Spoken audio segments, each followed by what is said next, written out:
اور جب تمہارے لڑکے بالغ ہو جائیں تو ان کو بھی اسی طرح اجازت لینی چاہیے جس طرح ان سے اگلے یعنی بڑے آدمی اجازت حاصل کرتے رہے ہیں۔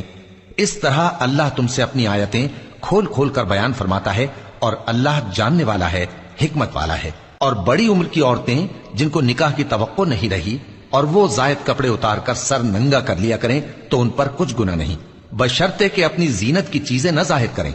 اور اگر اس سے بھی بچیں تو یہ ان کے حق میں بہتر ہے،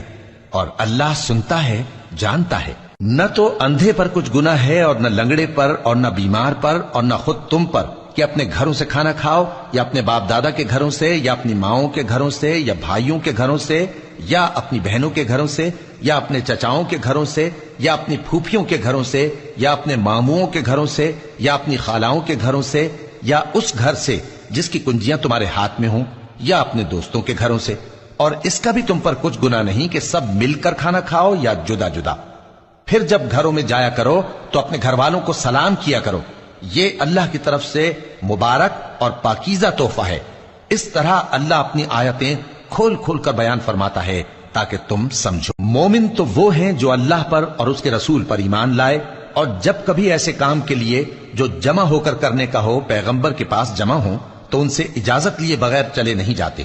اے پیغمبر، جو لوگ تم سے اجازت حاصل کرتے ہیں وہی اللہ پر اور اس کے رسول پر ایمان رکھتے ہیں، سو جب یہ لوگ تم سے کسی کام کے لیے اجازت مانگا کریں تو ان میں سے جسے چاہا کرو اجازت دے دیا کرو، اور ان کے لیے اللہ سے بخشش مانگا کرو، کچھ شک نہیں کہ اللہ بخشنے والا ہے، مہربان ہے۔ مومنو، پیغمبر کے پکارنے کو ایسا خیال نہ کرنا جیسا تم آپس میں ایک دوسرے کو پکارتے ہو، بے شک اللہ کو وہ لوگ معلوم ہیں جو تم میں سے آنکھ بچا کر کھسک جاتے ہیں۔ تو جو لوگ ان کے حکم کی مخالفت کرتے ہیں ان کو ڈرنا چاہیے کہ ایسا نہ ہو کہ ان پر کوئی آفت پڑ جائے یا تکلیف دینے والا عذاب نازل ہو۔ دیکھو، جو کچھ آسمانوں اور زمین میں ہے سب اللہ ہی کا ہے،